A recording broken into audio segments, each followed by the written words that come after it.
education in the United States. And in 1955, the Supreme Court said, desegregate with all deliberate speed. And the Deep South had a response, which was never.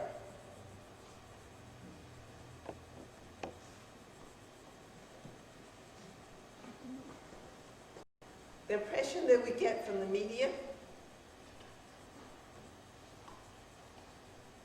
I thought I had it on. I'm sorry.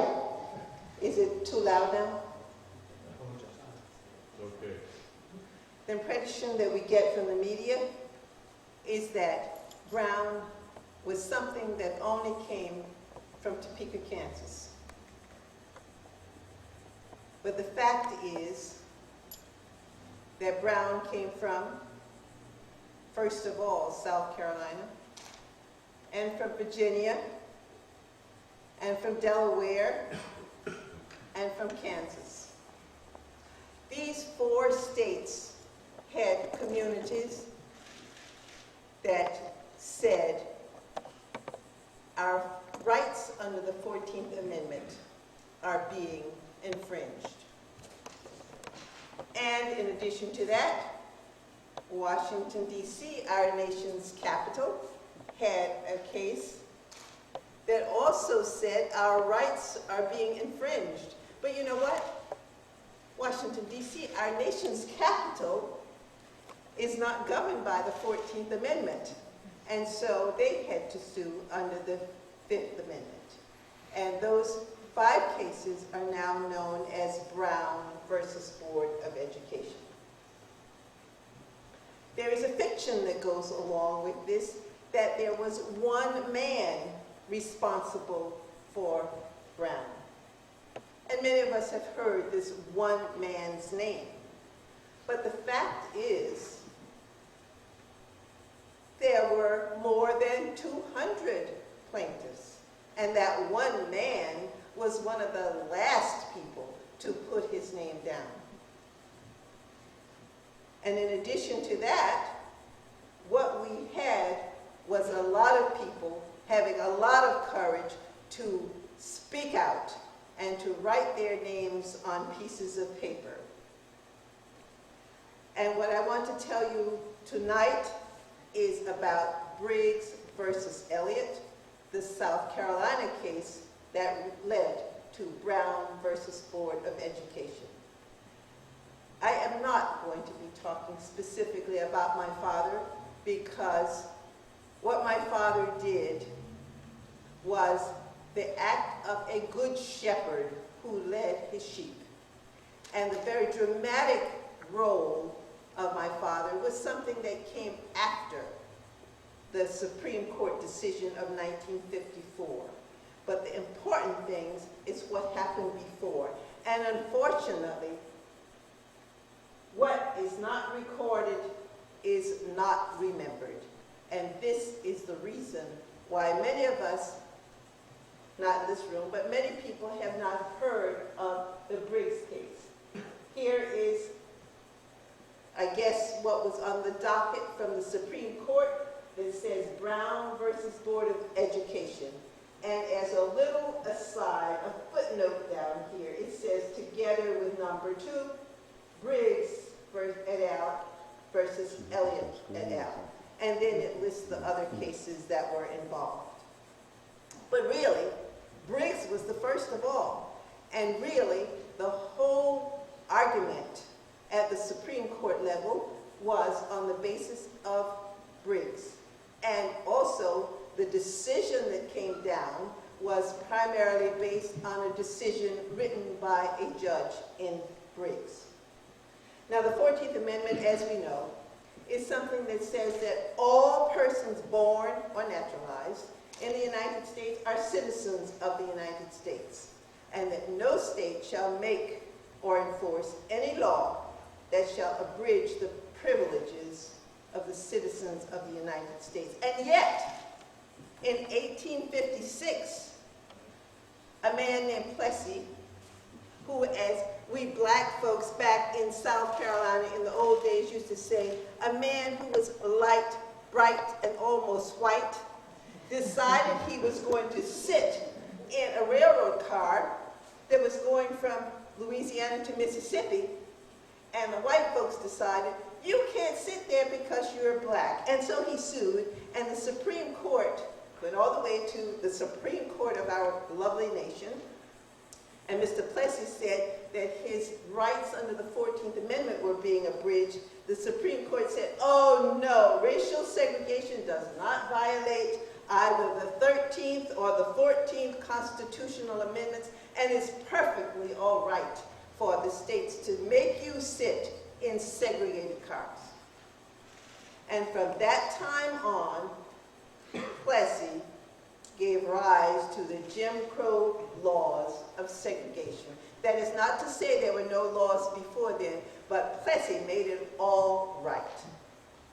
And by 1914, every southern state had passed laws that created two separate societies. Now, how separate were these two separate societies? Almost everything was segregated. Transportation, restaurants, beaches, toilets. I used to live in fear that I had to go to a toilet because black folks didn't have toilets. White folks had toilets. Parks, you couldn't even go to a public park because there were parks for white folks, and then there were the black folks' places that usually were non-existent. The movies, my father never let us go to the movies, never. Because if we went to the movies, we had to go up the stairs on the side, up to a little bitty place in the attic and watch the movies. And of course, the schools were segregated. Heaven forbid that you got sick, because you certainly could not go to the closest hospital. And the hospital you went to was very ill-equipped and so on. And the neighborhoods, of course, were segregated. Even the water was segregated. When I was a child, I used to love to go, and I'd look around to see if anybody was looking, and there was the fountain over there that said, for white only, and I'd sneak over and get a drink, and guess what? White water tasted exactly the same as colored water. I was disappointed. Now, wasn't anybody doing anything about this? Well, the NAACP was founded in about 1910, and they started doing things, lawsuits, trying to change the terrible status of the black people. But in the 30s, there was a report called the Margold Report, and as a result of that, the NAACP decided it is best not to take segregation head on. It's best not to make an argument that my 14th Amendment rights are being infringed upon, but rather let's take this case by case. And so that is how the NAACP was tackling things. And some of the issues that the NAACP had attacked directly or indirectly by 1948 were all-white juries, equalization of teachers' salaries, all-white voting primaries, and higher education opportunities. Now, I might just mention here, because I'll probably forget, that when my story begins, the NAACP had just finished arguing and fighting for equalization of teachers' salaries in South Carolina and for blacks to be able to vote. And the NAACP's coffers were empty. One thing that they had not done was to challenge the legality of segregation. So that we now start my story in essence, which is in 1946 in South Carolina, and here is a map of South Carolina that shows Columbia just about in the center of the state, because after all, the capital of South Carolina was chosen because of its central location. And here is Charleston down on the coast, and about halfway between is this area, kind of triangular, which is Clarendon County. And this is where our story occurred. And in Clarendon County, down here on the lower part is Somerton.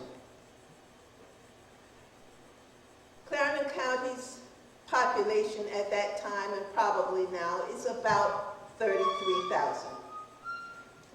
And I might point out that it was very interesting in its population distribution, because if we draw an imaginary line across Clarendon County about at this level through Manning, in the portion that's above that, it was predominantly white. And in the portion that is south of Manning, it was predominantly black. As a matter of fact, down in this area that I come from, Somerton, the population was approximately 70% black and 30% white. And this is the area that we are interested in talking about. In 1932 or sometime like that, Roosevelt decided, or the New Deal, or what, not the New Deal, what was this called, the WPA, decided to build a dam down here, which was the Santee Dam, because the state was, the county was bounded by the Santee River down here. And they built the dam, and then they had a lot of arguments and so on. So it wasn't until 1940 that they got around to finishing this off, damming up the water, and the waters backed up and caused Lake Marion to be formed. A lot of people go down there now to Lake Marion, but look at this. Right over here was a little finger of water that pushed up here. And this little finger of water, what it did was it divided the people who were on the eastern side from the people on the western side. And that meant that if you went to church over on the other side, you now had to go around several miles in order to get to church. And if you were black and you were poor, you didn't have a car. How do you get to church? Not only that, the school was on the other side. And the kids had to get over there to go to school. So what did they do? Well, they didn't know anything about boats, but they got a boat, they got in and paddled across. And just about the time that our story starts, before that started, my father was the pastor of the church down there, and the people in the church asked my father if he would represent them to try to get a bridge. Now, it is almost impossible to envision an area where there is one college graduate, and where everybody else, if they've gone to 5th grade, they are highly educated. Well, Daddy was the one college graduate down there as the pastor, and so they went to him, and he was a person who looked other people in the eye. Black people were not supposed to look in the eye of white people. If you wanted to ask something, you went to the man, you took your hat off, and you said, well, sir, you know, my wife not doing too good down there, and we don't got too much money, and I wonder if you could lend us a little something to get us over. And you never ever looked him in the eye. Well, my father looked people in the eye. He came from ancestry that said that this is what you do. In any case, they elected Daddy to do this. So about the same time, a child drowned down there. And people in another part of this region, down in this region, got involved and got upset because their children, something might happen to them. Now, we're going to shift now and to say a few things about the public schools. The white schools, these data are from 1947 only because I couldn't find anything from 1946. So this is 1947, the white schools were consolidated. There were about 2,000 students. There were 3 public high schools for them. They rode to school on buses, and the value of the school property was about $400,000. Now that was not a lot by any standards. The Negro schools, and back there people were called Negro and colored. This black came about every now and then, but mostly we were called colored.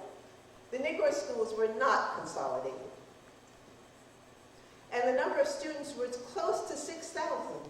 That's about 3 times as many as the white students. And there were 2 public high schools. And there was no bus transportation for the black students. And the value of the school property was about $87,000. That's less than 1/4 of what the value of the white schools were. The schools for the black kids were divided among more than 40 school districts. Most of these schools were in rural areas. Most of the schools had 6 grades, although some went to 8th grade. And the school buildings were, in general, owned by churches or organizations or even individuals. Most of them were not owned by the Board of Education. The books that we had were very, very nice. They were always, well, almost always, inherited from the white schools, and then there was a nice little stamp in the front of it that said, for use in colored schools only. So we never got any new books or any such thing. And there were never any classroom supplies.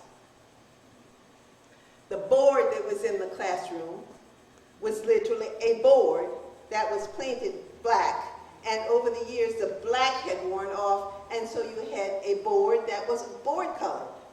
And the teacher, if the teacher wanted any chalk to write on the board, he or she took this out of his or her salary, which was my father's salary. It was $50 a month. The teacher, he was the principal. The teachers that worked for him earned from $25 to $40 a month. They had to take the money out of their pockets to buy any equipment that they needed, any resources that they needed. And, you know, in South Carolina, it gets cold. We don't have this much snow. In fact, if you got snow, you ran out and you said, wow, snow, and you tried to make some snow ice cream, etc. But in any case, it really gets cold, and everything's kind of relative. If you're accustomed to it being warmer, when it gets a little cool, it's cold. And you needed a fire in the classroom.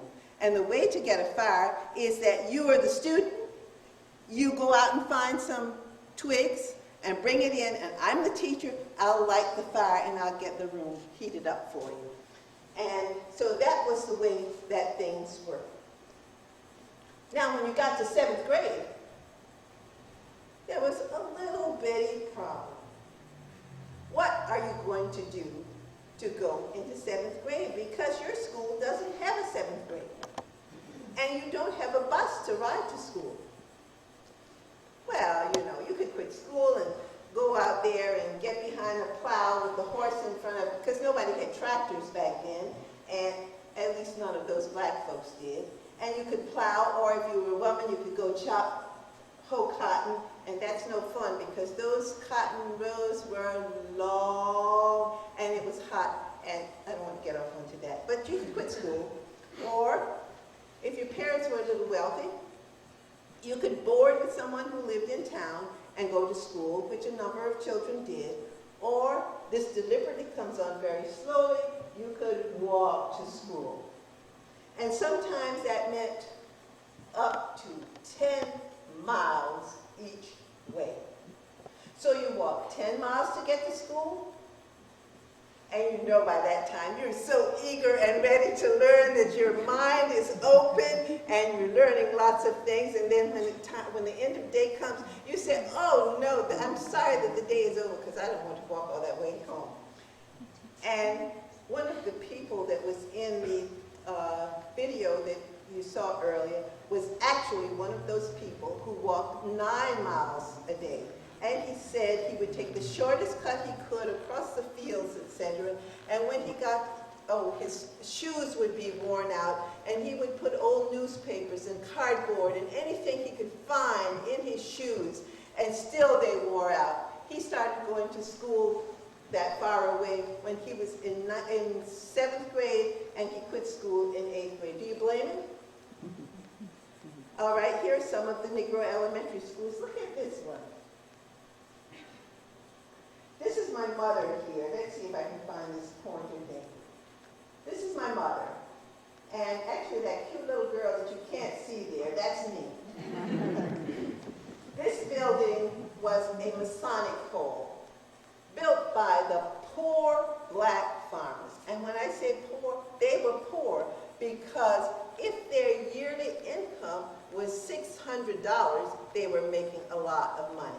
So if a board fell down here, that board had just fallen down. The Masons apparently met on the second floor. I don't know anything about all of their secrets or whatever. They met on the second floor. There were 2 rooms on the first floor, and that is where these students met. There were other schools. This one was owned by a church. There's 4 rooms here. This is another. Notice that there's only this one little window there. Look at that. And this one up here, that school was abandoned in 1943. However, we're talking about 1947, and that's only 4 years later. And this little one-room school here apparently had some kind of little fireplace in it. This school down here was a very nice school. It was a Rosenwald school, which was built by the Julius Rosenwald Foundation. And Mr. Rosenwald was somebody affiliated with, I don't know exactly how, with the Sears Company. And he had a foundation and decided that he should help to build schools for black children in the South, provided that the local governments would help out. Now, in Clarendon County, the local governments didn't help out very much, so we didn't have very many Rosenwald schools there. This is the Somerton Consolidated School. Who went to consolidated schools? The white kids did. And this was, by our standards in those days, a beautiful school. Nice stone school. It had, at least 1, 2, 3, 4, 5, 6, 7, 8, 9, 10, probably 12, 6 and 6 rooms on this side, making 12, and 12 on the other sides, more than 24 classrooms. It had central heating. It had running water. It had electricity. It had indoor toilets. It had a lunchroom. Boy, this was really a mansion where the white kids went, all 235 of them. And this one was the high school. It had a nice gymnasium, etc. It had steam heat. You can see that there's the chimney for the central heating, and it was a nice brick building, etc. This is where the white kids went. And if you went to the other side of town, you ultimately came to this shotgun building that had 1, 2, 3, 4, 5 rooms on this side and 6 rooms on the other side to serve how many classes? 12 classes. So 11 rooms for 12 classes is not bad at all, is it? And each classroom had a chimney and a potbelly stove. My mother used to teach in the room over on the other side where this chimney is, on the other side here. And we just lived exactly across the street from there. She had to get to school in the morning so she could start the fire, so the room would be kind of warm for the kids to come in. And this used to drive my brother crazy because he didn't know why his mother had to start the fire. And B. Brown, who lived down the street, her father went to the white school and got the fire started there for the white teachers. And of course, we had lovely facilities there. Really, very, very nice. We had an outhouse that wasn't even hidden behind any bushes. And we had a pump out there where you could go out and get some water. You didn't even have to draw it from a well. And then my brother, my younger brother, my younger brother, when he was in 5th grade, was in a classroom that had 110 students. 110 students. And what they would do is to take 2 chairs like this for this kid and this kid, put a board across it, and now you could accommodate 6 kids. And so it wasn't unusual to see a lot of kids sitting at a table, sitting on a board that was suspended between it. You'd think that these parents would get mad about all of this. You'd think they'd be angry that their kids were packed into classrooms like this, that the teachers didn't have anything to write on the blackboard with. But no, they were upset because the walk was too long. Their kids couldn't get there to get the little bit of education somebody was giving to them. And so, in 1946, 17 parents in the Davis Station area, that's down here, bought a school bus. They were going to get their kids to school one way or the other. You know where they got the bus? They found a school. These are poor people now. They don't have much money. They found a bus sitting in a white man's farmyard that had hay in it.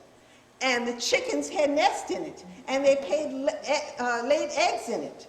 So these people paid $400 for this bus.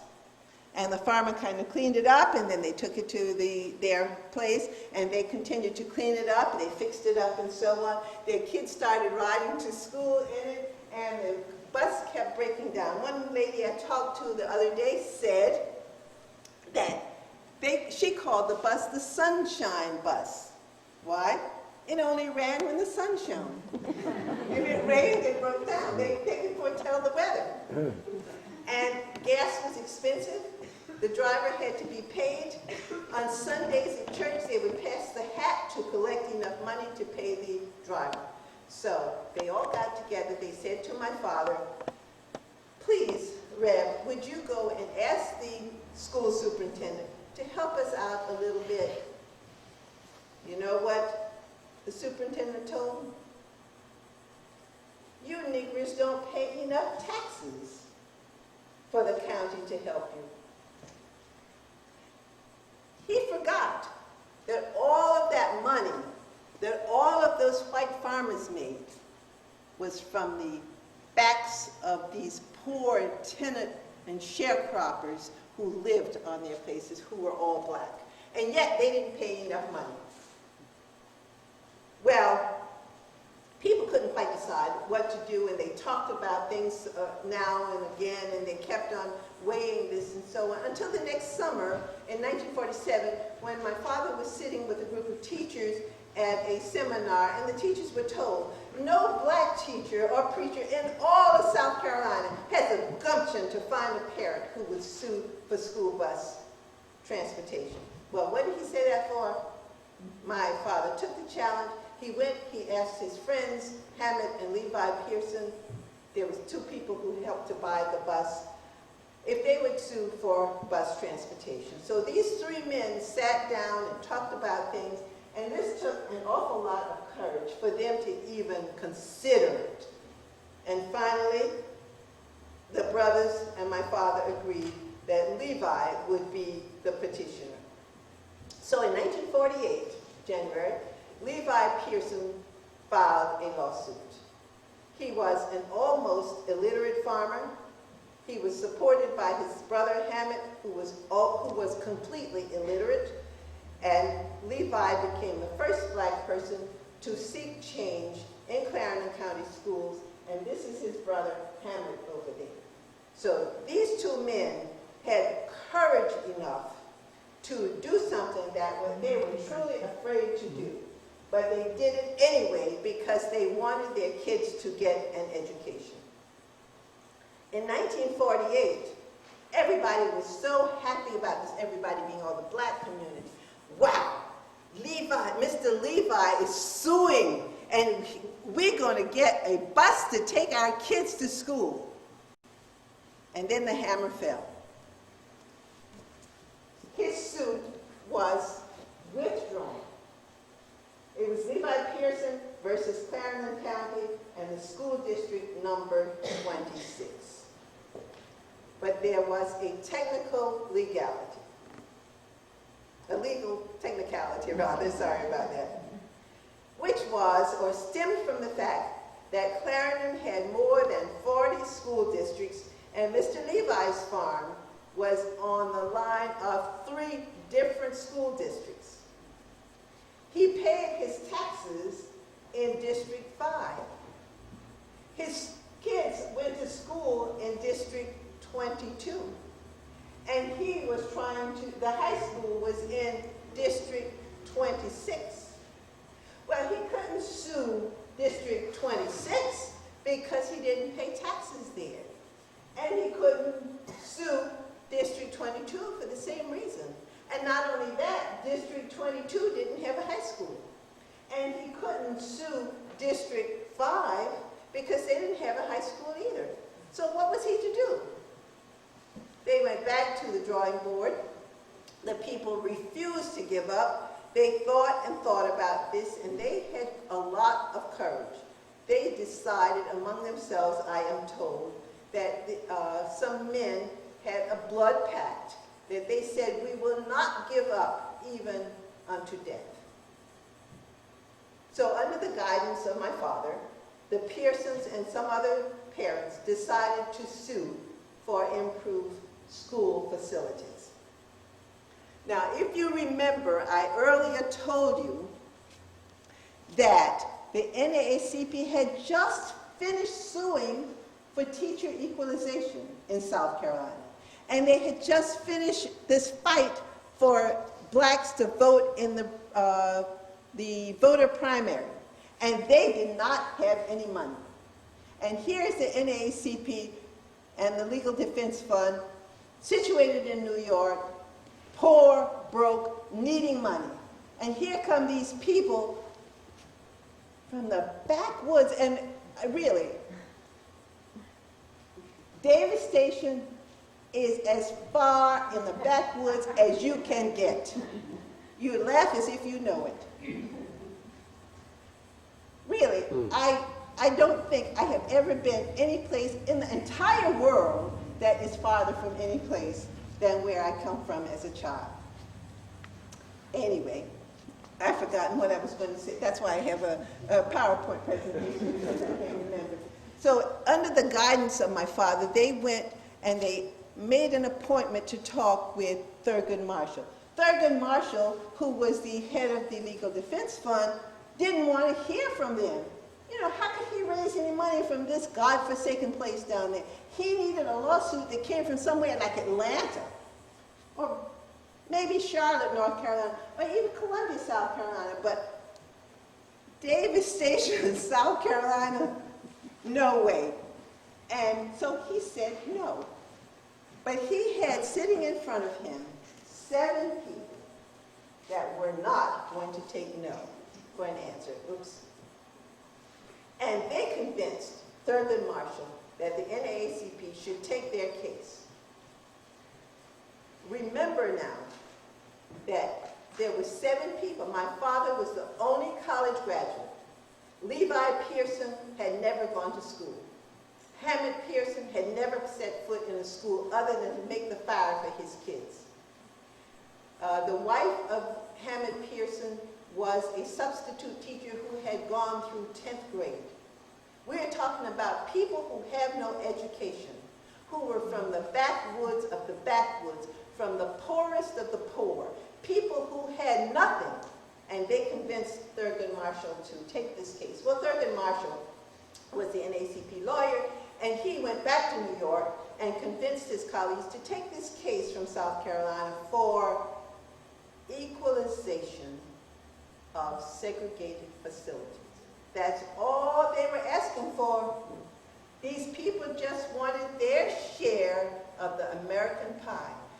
They did not want to sit down beside you. They didn't say that they wanted that. They just wanted to have a bus that they could put their kids on. They wanted the teachers to have some chalk to write on the blackboard. They wanted some decent books for their kids, etc. And Thurgood Marshall took the case. In November 1949, Briggs et al. Was prepared and filed in the Eastern District Court in federal court in South Carolina as a lawsuit for equal educational facilities. And I stress that it was for equal educational facilities. And to go back again and remind you, the NAACP had decided that they were not going to take anything to challenge segregation straight on. Well,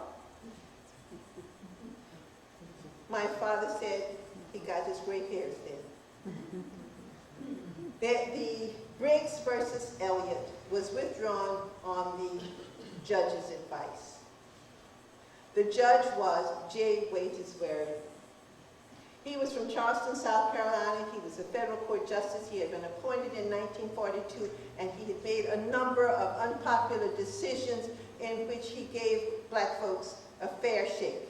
He was an objective and fair judge, but he refused to hear the separate but equal case because he said, look, South Carolina law says that you are guaranteed to have equal facilities, but they have to be separate. As a matter of fact, written on the books in South Carolina from 1895 until 1964 was a law that said no white child shall ever attend a school with a black child or vice versa. It was against the law for two kids of different races to sit beside each other. For the younger people in here, I will tell you or remind you that in those days in South Carolina, there were only two groups of people. You either were black or you were white. There were no Hispanics, there were no Indians, there were no Chinese, there was nothing else but black or white. You had to be one of these two things. So we didn't have to worry about all of these other subdivisions and so on. We could talk just about black and white. And Judge Waring said, the law already says that you will have separate but equal. Mr. Peterson told me that I could talk as long as I want to. You're a captive audience. And I just have to take this little aside here to tell you something. I told you there was only black and white, but down in some parts of the United States, it was a little bit different. And I think it was down in Texas that there was a Chinese family named, the man's name was Gong Lum. And Mr. Lum, you know, he's Chinese. He didn't want his kid to go to school with these black kids in these dumpy old schools. He wanted his child to have a fair shake, and so he actually sued. He was told, your child is black, all right? He did not argue under the 14th Amendment. He just wanted them to let him. So anyway, Judge Waring said, you're trying to do something else here that I can't let you do. And that is, you're trying to introduce the idea of infringement of rights of the 14th Amendment. I cannot let you do that. I'm not going to let anybody hang me, because what you are doing is saying that the law of South Carolina is wrong. And I can't let you argue that in front of me. I have to have two more judges. We have to be 3 people to consider this.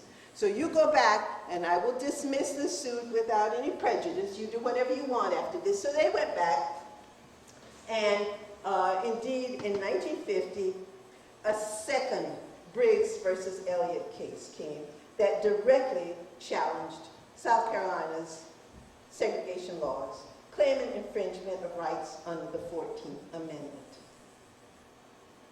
Just a little aside here. The name Briggs versus Elliott, it was named Briggs because he was the first person to sign, and he was the first person to sign just because he lived in the next house behind us, and my dad said, hey, Harry, would you let these people come up to your house to sign? And Harry said yes. Harry happened to have been a Navy veteran, and so he was the first person to sign both times.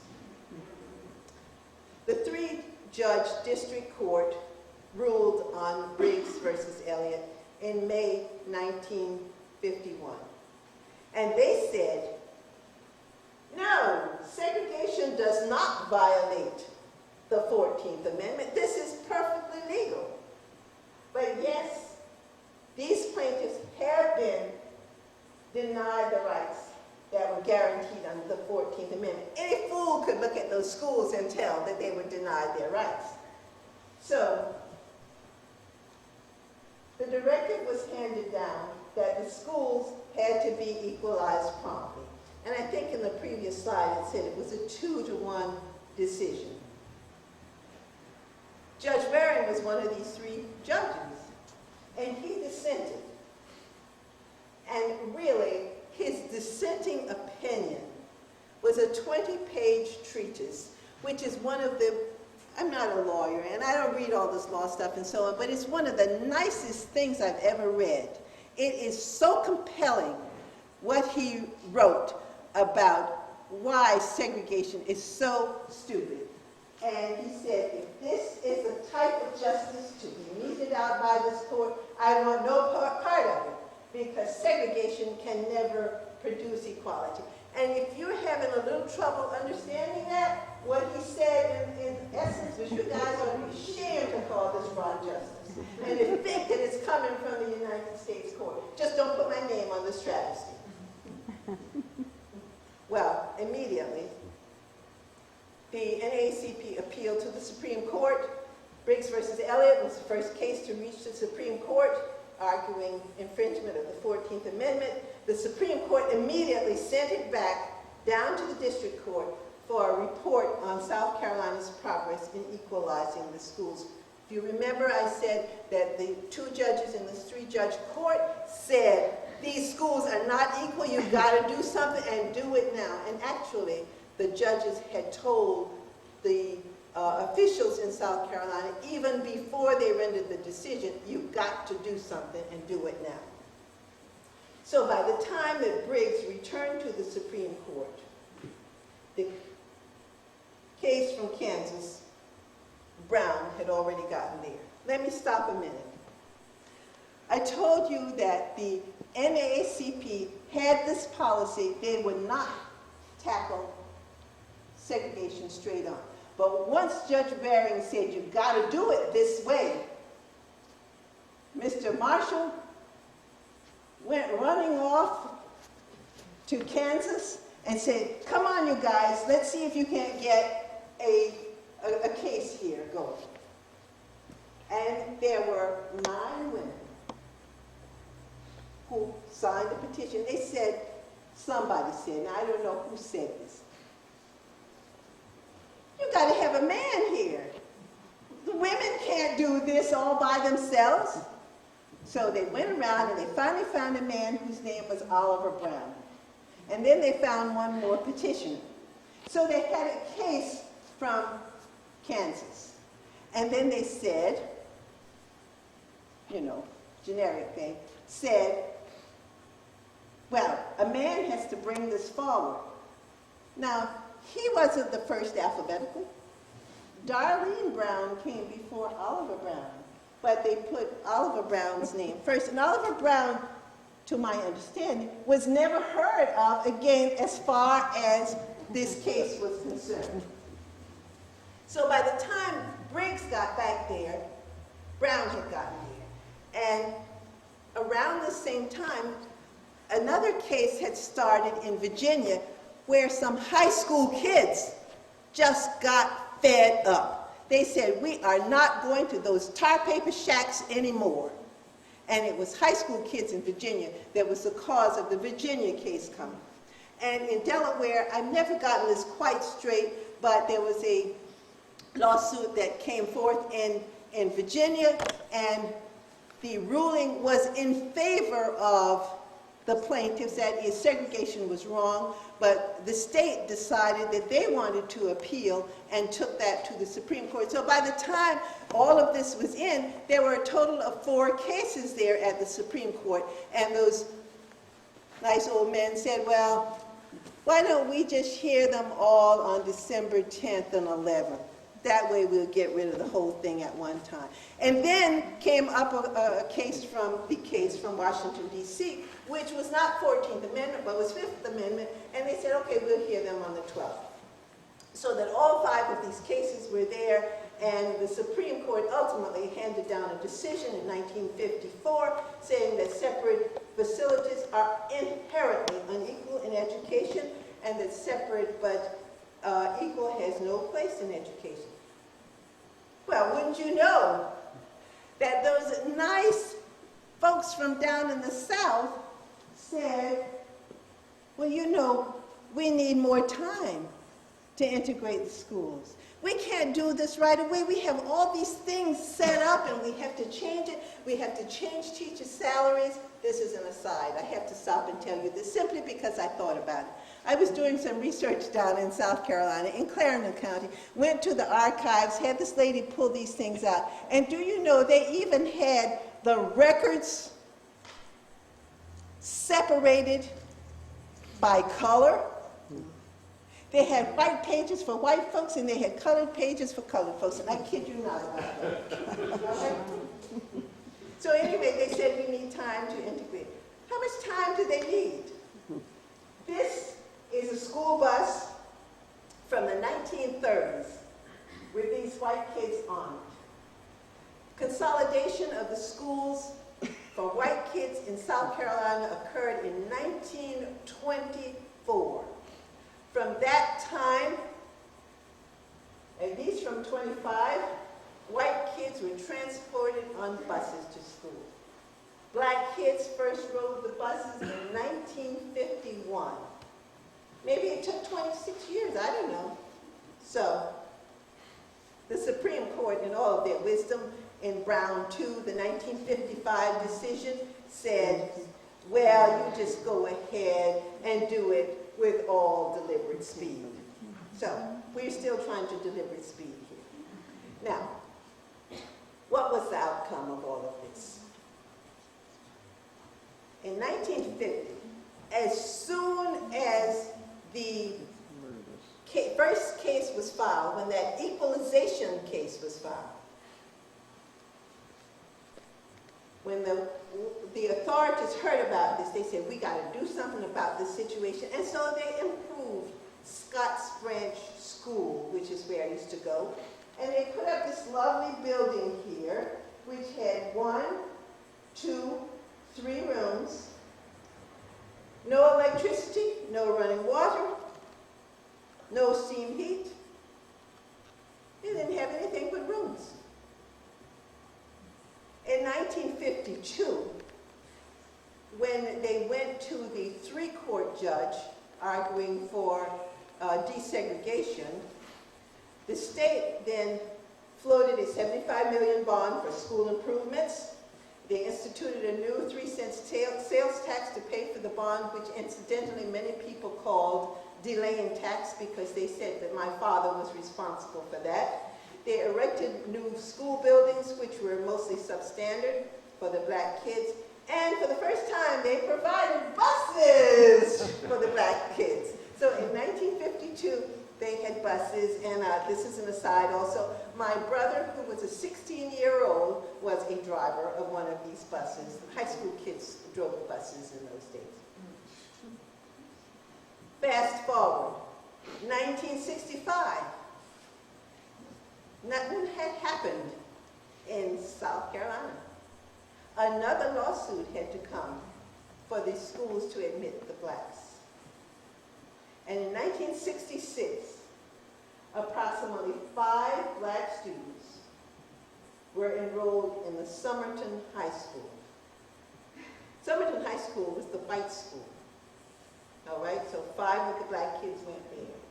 And one of these kids was a senior, who was the only non-white to ever graduate from Somerton High School, because in 1966, the Somerton High School just closed permanently with no announcement.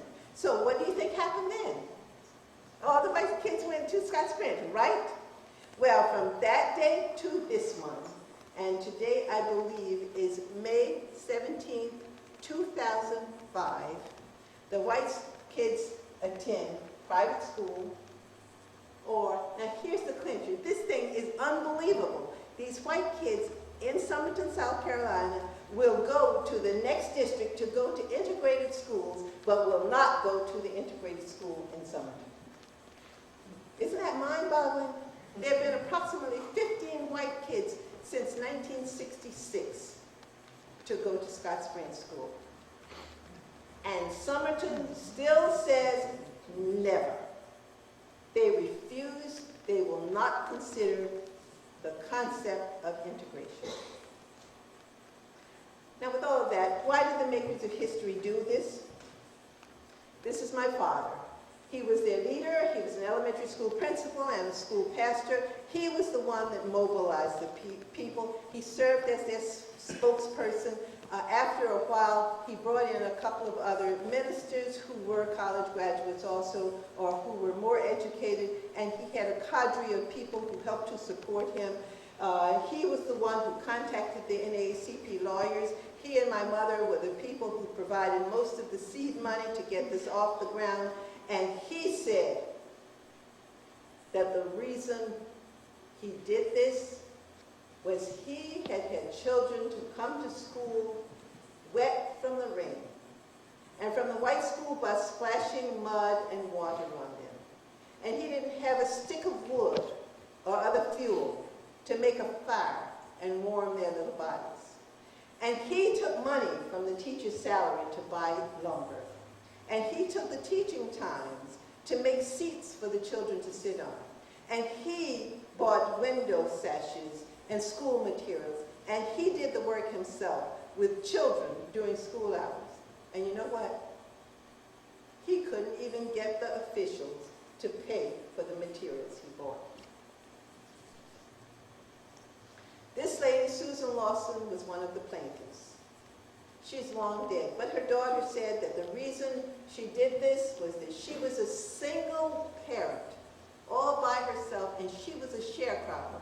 And I always just find this mind-boggling that a single woman with 3 children could farm by herself, and she wanted her children to have a better chance than she had.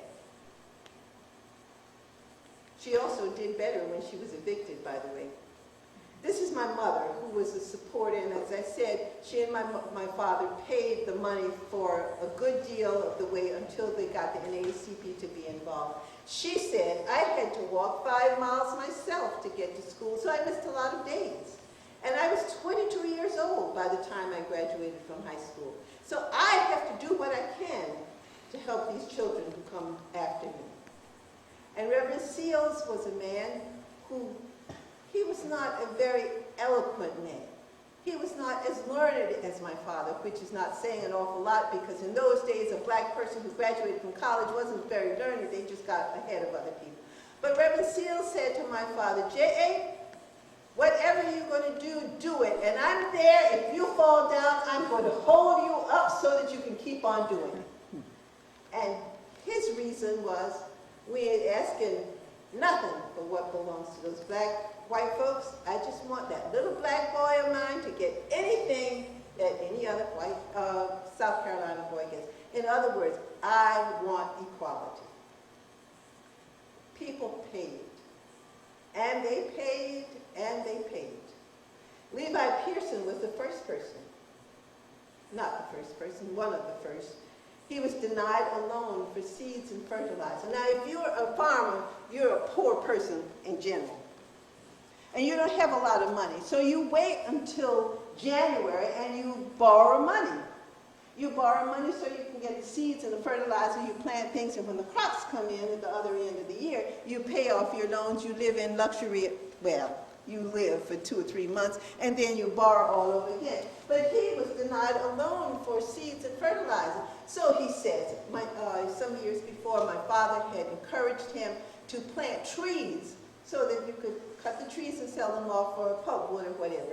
So he said, okay, I'll go out and cut my trees, which is what he did. And the truck driver who came to pick up his tree said, what'd you say your name is? Oh, and the truck driver left and left his trees there with him. This man is James Brown. He was the truck driver. He was the first person to lose his job. And he lost his job less than probably 2 weeks, less than probably 2 days after this case was filed. James Brown actually worked for someone who was his friend, a white guy, but they were friends. As you can see, he doesn't look very black himself.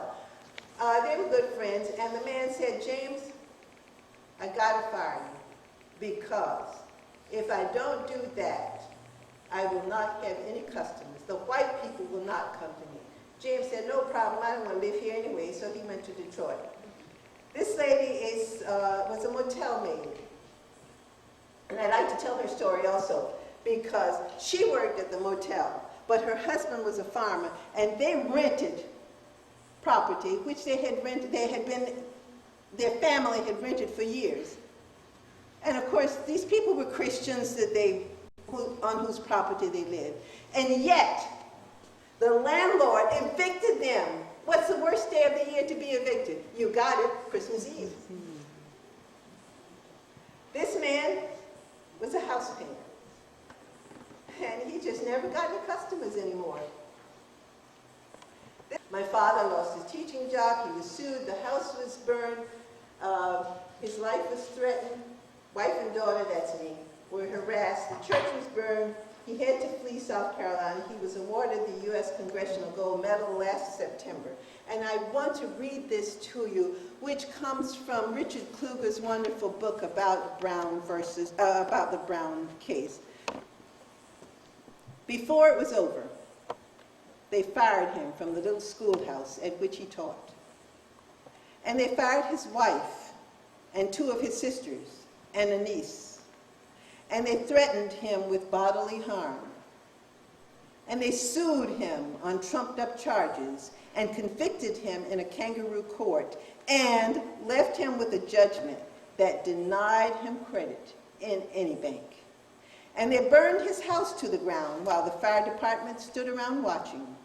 And they stoned the parsonage where he lived. And they burned the church at which he pastored to the ground. And they fired shotguns at him out of the dark. But he was not Job. And so he fired back. And he called the police, who did not come, and who kept not coming. And then he fled, driving north at 85 miles an hour over country roads until he was across the state line.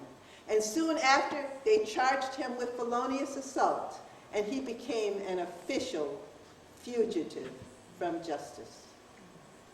And all of this happened because he was black and brave, and because others followed when he decided that the time had come to leave. A country preacher, some poor people, with the help of a brave judge and a brilliant NAACP lawyers, changed the entire history of the world. A few suffered greatly, but everyone else in the United States benefited from the action of these brave people in South Carolina. Women benefited. Handicapped benefited. Seniors benefited. Even no matter what your feeling is about it, gays benefited. We all think now that we can say, it's my right to do this and that. And none of that would have happened if it hadn't been for these few people. Now, here's the sad truth. 50 years later in Somerton, the population is just about the same that it was then. The 2000 household income for blacks is $19,000, which is about half of the state median and well below the national median. In 2000, had to play a nice balanced role there, and you'll hear more about whatever they did tomorrow. I don't know about them.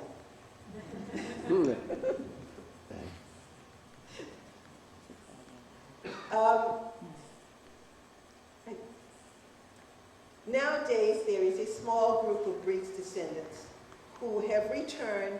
They are mostly my age and older, who've gone back and are trying to rectify things in Somerton. And they are the Briggs, Delaine, Pearson Foundation. They work closely with the school district. They arrange and sponsor workshops and tutor children and so on. They are doing an awful lot of wonderful things down there. They are a small group, and they give new meaning to the saying, never doubt that a small group of committed individuals can change the world.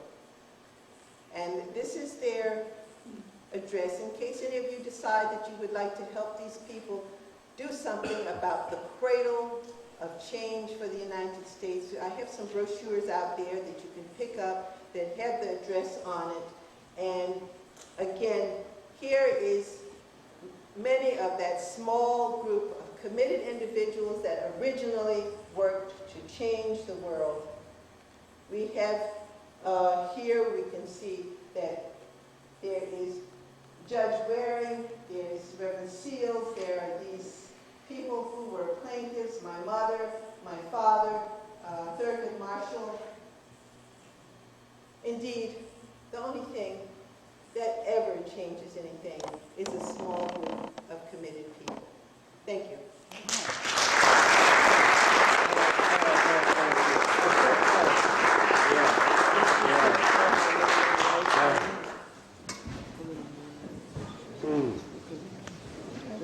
Thank you, Ophelia. And Ophelia's agreed. She would be more than happy to entertain a few questions before we conclude this evening's performance. So if anybody has anything specifically for Ophelia, I'd be more than happy to address them at this time.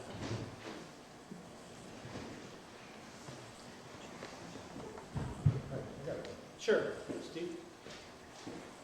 Yeah, I have a question. I was trying to remember the statistics early on.